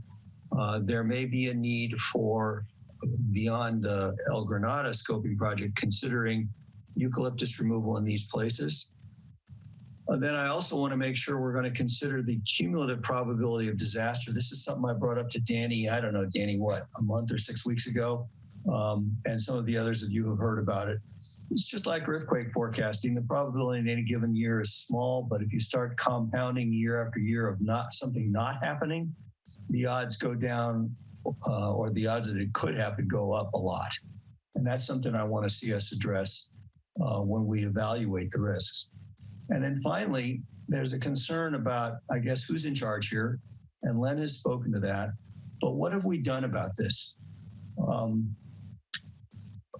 Not only do we have some risk reduction projects that are going to come out of the scoping project, and some that won't, that are listed above this, that we also need to consider funding for, but what have we done to make sure that the person who's going to be managing the county's stuff is actually taking this into account? And, you know, I could defer to Len on that because he's much more involved in the Fire Safe Council. But at what point in time does it make sense for the MCC to engage this person, present them the wildfire issues list, and get them to agree or not what they're going to address? And I haven't seen that happen either. So those are just my concerns. I welcome others, and I'll be glad to take notes and update the wildfire issues list as a community sees fit. Thanks. Just to interrupt for a point there, Greg. I think you were talking about the wildfire coordinator who's been hired. I'd ask Lena a little bit about that, and she said that Claire needed to provide some guidance on how she would like to see that person introduced. Could you repeat that concern, Lena? Lena said she had to step away for a minute, so she's not going to be able to do that. But I've got a comment.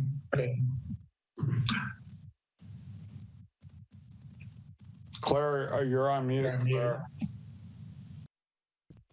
Okay, at this point, this is an informational item. This is no decision being made here. We've made the presentations that people are going to make have been made.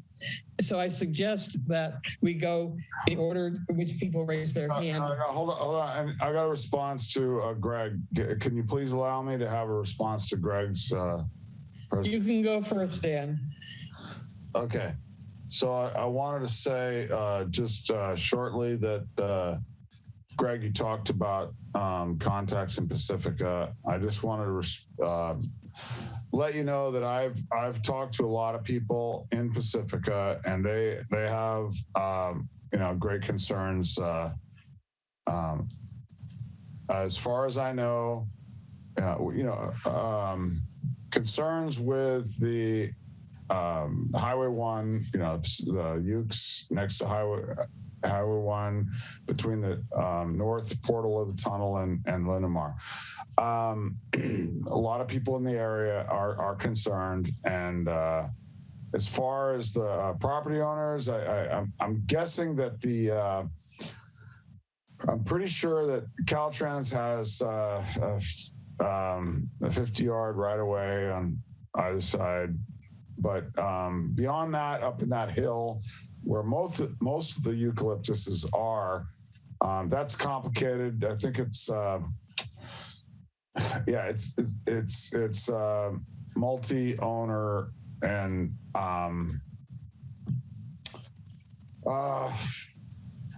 yeah, it's complicated as far as who the landowners are and getting things done. And I think the land conservancy is part of it. But yeah, I haven't heard really much feedback from the county. And I wanted to say that I think that the county should be taking lead on this and doing all this investigation and reporting back to us. Yet I have not heard really anything from the county. So I'll just say that. And in response to your comments on the north of the north portal in Pacifica.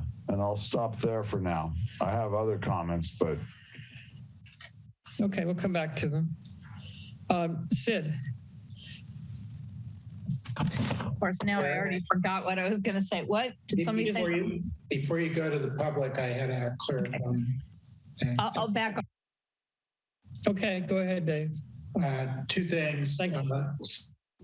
Sweet, which was Creek, is a state park, and most of Denniston Creek is in GGNRA. Everything basically east of the plant, which is the area that's of concern. That's it. Okay, thank you.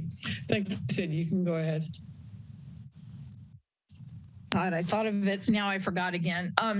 Well, I would just like to say that I always get the feeling that they pat us on the head and kind of then give us the brush off. Because I mean, we've been mentioning the that area on Devil's Slide for a long time. They went ahead and trimmed all the trees along 92 for that escape route, but they haven't done anything for the northern escape. And I really think that it's such a long range deal that we might start bringing this up when we interview or have debates with the future candidates for Don Horsley's seat. I know he might get around to doing it, but I don't think that that's going to happen while he's in office. That's all I have to say on that. And Greg, I would just like to know who it was you're going to go see in Pacifica. If it's Sue Vaterlos, I might like to tag along. Is it? I'm going to keep it confidential for now. Okay. Because she's a realtor and I know her very well. So I did send a letter too, and I got no response from anyone in Pacifica, just like you. Thanks. Don't give up on Don too quick, Sid. Why do you say that? He's still our supervisor. I haven't given up. I'm just used to what happens. That's all. Thanks. Okay.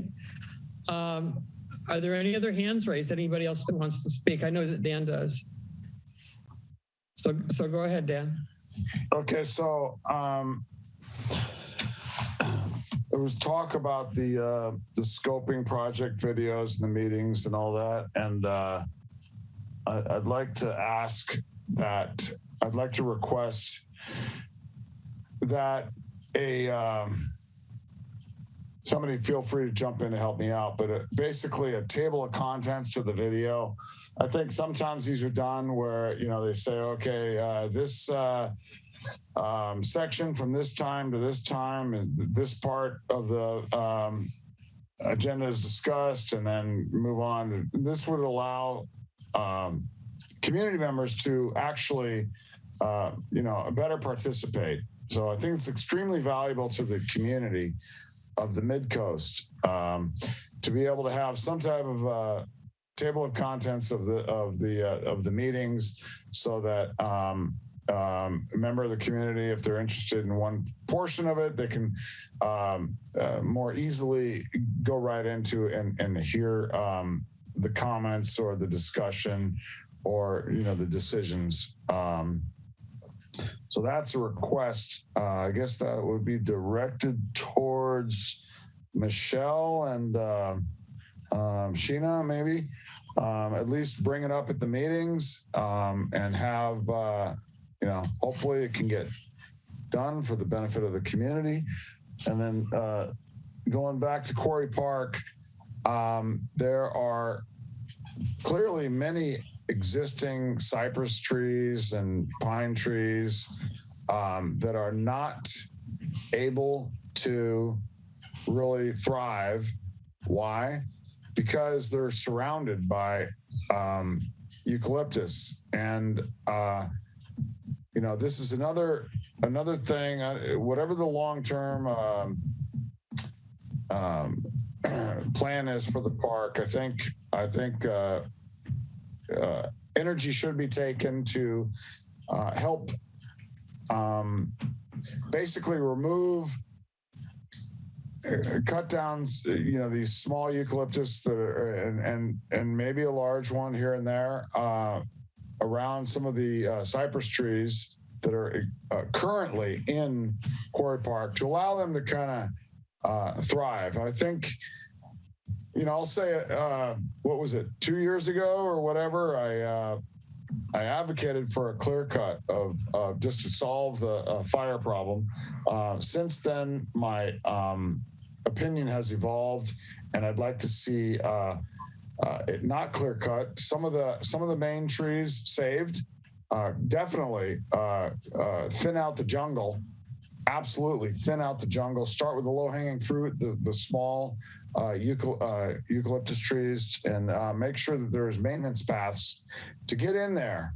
And not, I mean, you look at it, you walk through the trails and you look at it, and, you know, it's impossible to do anything, is an opinion of people that I have talked to around. It's just too late. They say it's too late. Well, I disagree. It's not too late. It's never too late. We have to actually start with a plan. And I think the first step, I think the modeling should be, you know, to you know, start with essentially thinning out and making maintenance paths through there so further work can be done. Okay, thank you. I see that Sheena has her hand up. Yeah, I can perhaps respond a little bit to Dan. So for the Quarry Park shaded field break project that we have underway at County Parks, that's going to be a thinning in the shaded field break along the fire roads, but also a hazardous tree removal.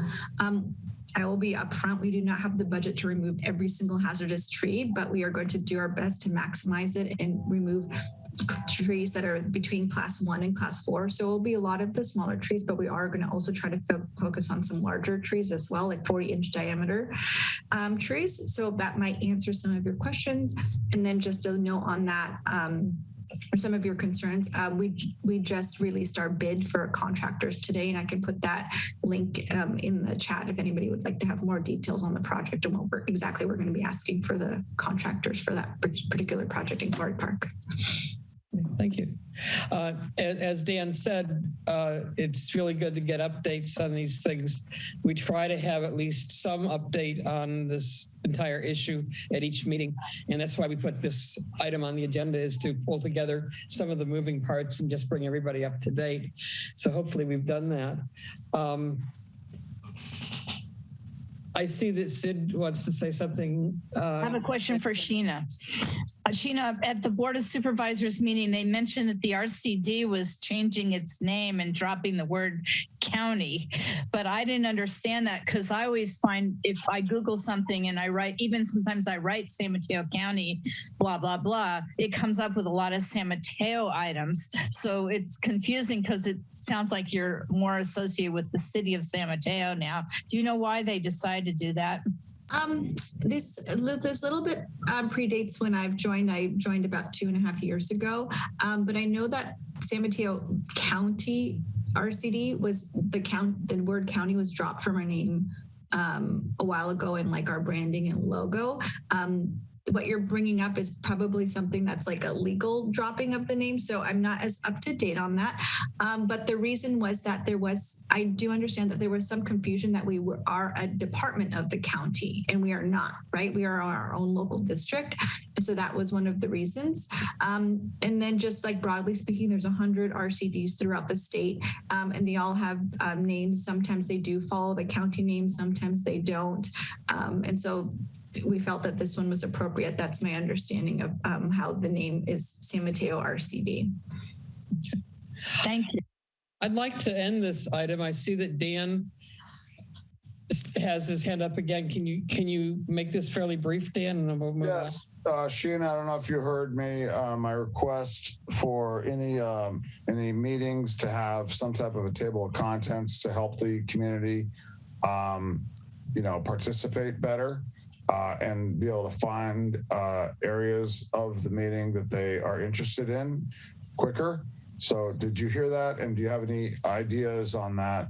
Yeah, I heard that, and I totally appreciate that. I just don't know truly if I have the capacity to go back and do that. I mean, I'll just tell you, I have to go back and listen to a lot of community meetings, and I usually listen to them at sped up pace sometimes to get through them.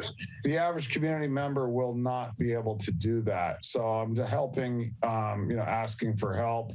I understand it's something that could be subcontracted out or whatever. So do I feel that you are you see the value there? Is that what I mean? Of course I do. And Dan, I think that many requests that you and the community make are so valid. Like, this is a very valid, you want to have more people be able to watch the videos. You want it to be more accessible. Like, it makes sense to me, but there is a limit to how much I can put into resources and time. And if I contract it out, where's that budget coming from? Is it going to come from my consulting fee that's going to Panorama?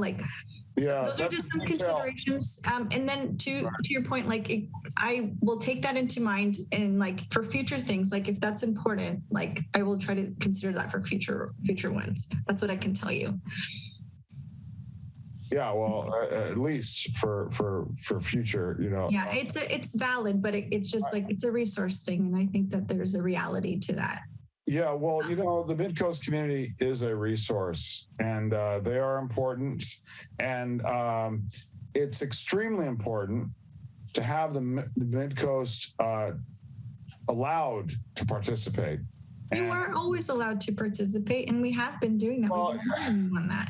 Allowed if you want me to specify, make it easy. If there's a mountain right in front of somebody, that they're not going to climb it, everyone.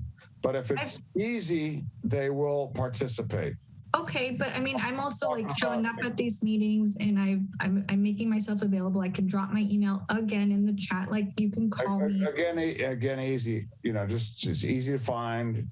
Transparent, easy to. It is transparent. Dan, I hear you. I'm just trying to. I also want to just be realistic about the resources and limitations. You're one of many communities that I'm supporting. I don't think that any type of table of contents is really a resource issue. Dan, I think you've made your point. You've made your point. Well, you cut me off when I was saying, it's not a resource issue. It's just a matter of saying, yes, we'll do it.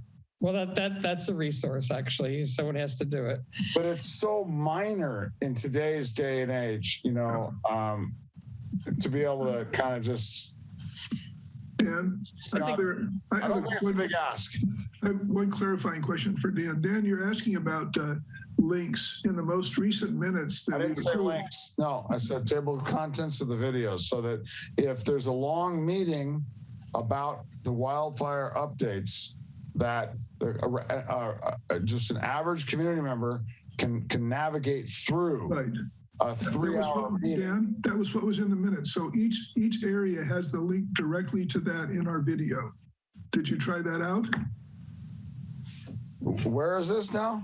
In the minutes for the 23rd that we're out today. No. I'm talking about if somebody were to go to a video, send a link, and there's a meeting, that there would be, within that meeting, there would be some level of. Why are you laughing, Glenn? Important to the community. Why don't you volunteer to do it, Dan? No, why don't you volunteer? Because everyone else is volunteering to do things, and you're not volunteering to write letters, newsletter, not finished. Any of the offices. I think you are finished. I think we should move on. This is getting unproductive. Just hold on. We're done. It is out there. I've seen it. You've made your point. Nobody is going to do it, Dan. Everybody's going to do the best they can. Michelle has a point. You could help with it if you wanted to. Yeah. So I'm going to move on to Fran, and then we're going to close this item. Fran? Hi, can you hear me? Sure can. Okay, hi, Fran Pollard, El Granada, and I want to thank Sheena for all you're doing here and the scoping and all that. And I know you've got a timeline. When that timeline is done, I don't know, you said April, May, or June. I'm kind of hoping you'd push up the date of of the removal of the trees along the border that joins the community, that would get done this year instead of next year, because maybe it's not going to be around next year. Who knows what's going to happen this year? The sooner that we start clearing the trees along the border that adjoins the community, the western end, I guess it's called, that you outlined, the better. The sooner we do it, the better. That's all. I just want to say that. And thank you again for all you're doing for us. And thanks, Fran, and just taking an opportunity to thank Michelle, who's the MCC representative for all of you, and also for Danny's participation in the partnership. Yeah, thank you, Michelle. Thank you, everybody, for doing this. Okay, I keep threatening to close this item, but I'm going to let Danny make the last. No, that's okay. Actually, I should have lowered my hand as soon as I raised it, as I forgot my point. It was fire involved, but I'll get back to it then at the next meeting or suggestion. Thank you. I do want to thank Danny and Michelle and Greg and Len and Sheena for pooling their resources and bringing us as up to date as we possibly can be. And I know this is only the first of many, it's not the first, it's one of many other such sessions that we're going to have. So thank you all for doing this. We can move on now, please, to council activity.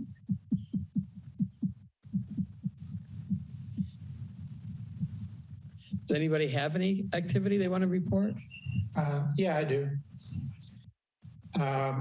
As we discussed at a recent MCC meeting, I don't remember which one, we allocated money to drives back up the website. I'm happy to report that's completely done to the best that I and Lisa can tell. And we also agreed to construct to put a MCC YouTube channel together. I've created that channel.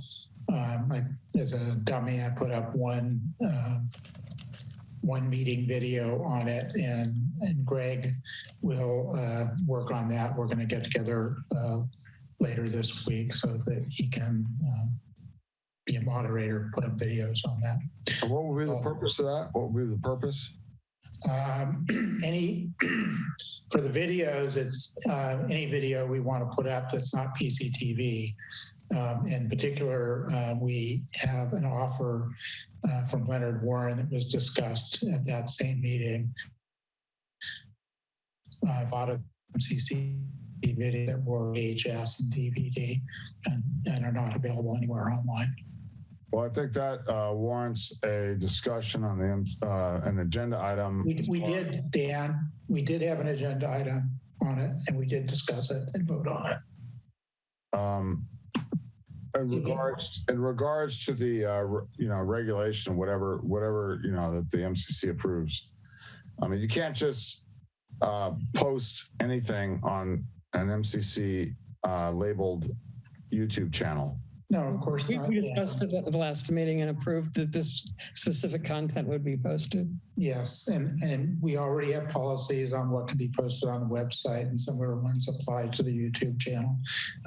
We do have a plan to have a policies and procedures agenda item in the not too distant future, and that's certainly one of the items to discuss. Okay. Thank you. Greg.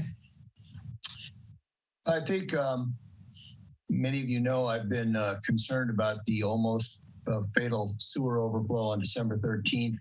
When Harvey showed up, I would ask him what they're going to do about wet weather storage in Half Moon Bay. At the last SAM meeting, I asked Debbie Ruddick, who's the mayor of Half Moon Bay and also the chair of SAM, what they were doing about it. And she said I should write John Dowdy, the director of public works, and get his input. So I wrote John last week, and I just during the meeting see I have an answer. It's too long for me to even completely understand what I've got. But I think we're nearing the stage where we might actually have a basis for having an agenda item at the MCC. Is it okay if I send that communication to the entire MCC so you can read it? I haven't even read it yet. Is that something I can do, Claire? I'll defer to Dave, who's our parliamentarian. I'm not sure I know the answer to that one. Well, then why don't I send it to Len and Dave, who I think are going to take a look at sewer issues with me, and we can decide? Yeah, I'd be happy to do that. And then out of that activity, I think will logically come some letters, some meetings we want to hold, whatever, as you'll see. I also have been doing some work on Public Works capital adequacy. I've got a research paper I've drafted up. I've sent it out for some preliminary review. And I've been interviewing people today, Texas, on the American Water Works Association Capital and Reserves Committee. The reason I'm doing that is that I suspect we're going to have a problem with money. And that starts in Half Moon Bay. It includes Pacifica and, maybe other places. So I'll just make you aware that I'm worried about fiscal sustainability in our local public works agencies. I think it's a national problem, but I'm only going to worry about us for now. So I think, there's going to be something that's going to need to be done in the coming months.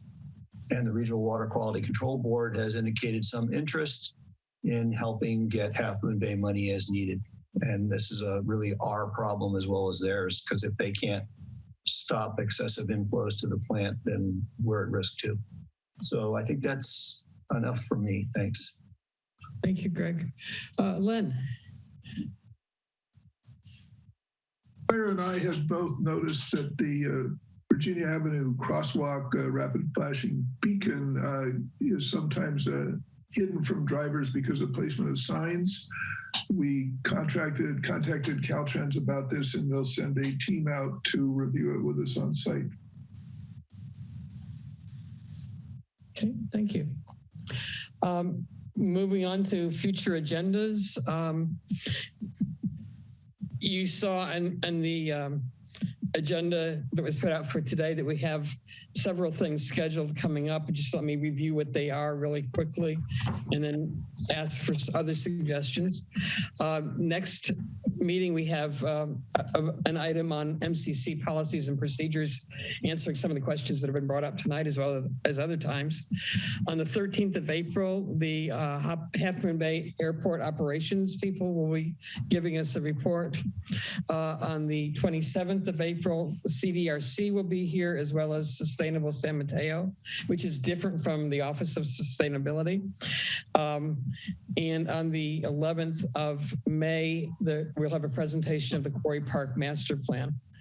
I would encourage people to develop ideas for agenda items. I would also ask if you could please not tell other people that they're definitely going to be on the agenda without talking to me, and don't give them a definite date without talking to me. But otherwise, please take initiative and think about things you'd like to hear about. So I'm open to ideas at the moment. Yeah, I have an idea. I'll admit I need to give you a phone call, Claire. We could talk about some of your ideas, but I still stand with the idea that the MCC should fund for an expert measurement of the light that's leaving the fire station in El Granada. I think that is, I think that is more than just this fire station. It's, the county planning. There's been many times, many areas where they're not holding to their own rules, and so this would be just one step towards. Basically calling for them to enforce their own rules. Okay, if Lena and I have both been trying to get the code compliance people to come present to us. We're still working on that, but I haven't forgotten about it. Okay. feel free to talk to me anytime. Kimberly. Hi. I want to recognize that you guys have a really, a full plate and you're all really busy. But I was thinking, and I mentioned this once before, that a topic that would be very relevant and important is a topic about diversity of the council, diversity of the public, and just to discuss how to get more people of diverse backgrounds, cultures, ethnicities interested and onto the council. And I bring this up because I attend a lot of public meetings, and I'm acutely aware, especially this past year, that Half Moon Bay is making a really good effort at this. And, to a lesser degree, some of the other councils are doing so as well. But the Midcoast, as an unincorporated area, hasn't really done much. And I understand why that is. But I think it would be good maybe at some meeting sometime this year to have this as a topic and maybe invite some representatives maybe who are people of color or local people who might be interested, and just have a discussion about how to get more people of color and more diverse voices involved. So that's my idea for a topic in the future. Thanks. Okay, thank you, Kimberly. One of the things that we did say at our retreat that we wanted to do, which is related to what you're talking about, is to do more leadership training, more leadership development, not just for our council, but for other areas in the community that need new blood. And I appreciate your suggestions. Sid. Before I forget, because Kimberly brought up a good point. The one thing I thought, and I've suggested it, but I can't remember if I followed through and sent a letter to everybody on the MCC, was there is something called the Midcoast Parks Mitigation Fee that is collected from every single developer for residential property or remodeler. And it's kept as an interest-bearing item over at the county. And there has supposed to be, and in the past there has been, an annual report to the Board of Supervisors and the MCC about the wherewithal of the funds, how, where they were raised or how they increased over the year, and also how they were spent over the year. And now that Steve Monowitz, he's been in that position now, I think for 2, maybe 3 years. Is that right, Dave? Anyway, I don't think he's given any kind of an update to the Board of Supervisors or to the MCC about the disposition of those funds, or if there's any accretion. And during COVID, I did discover that county parks decided just to take $250,000 of that money and whoosh it into their own account, and since money's fungible, their account I don't think is interest bearing, whereas our account was. And they said they would apply it to the pump track, and then the pump track got delayed. And since that time, they keep crediting the Granada Community Services District for that donation.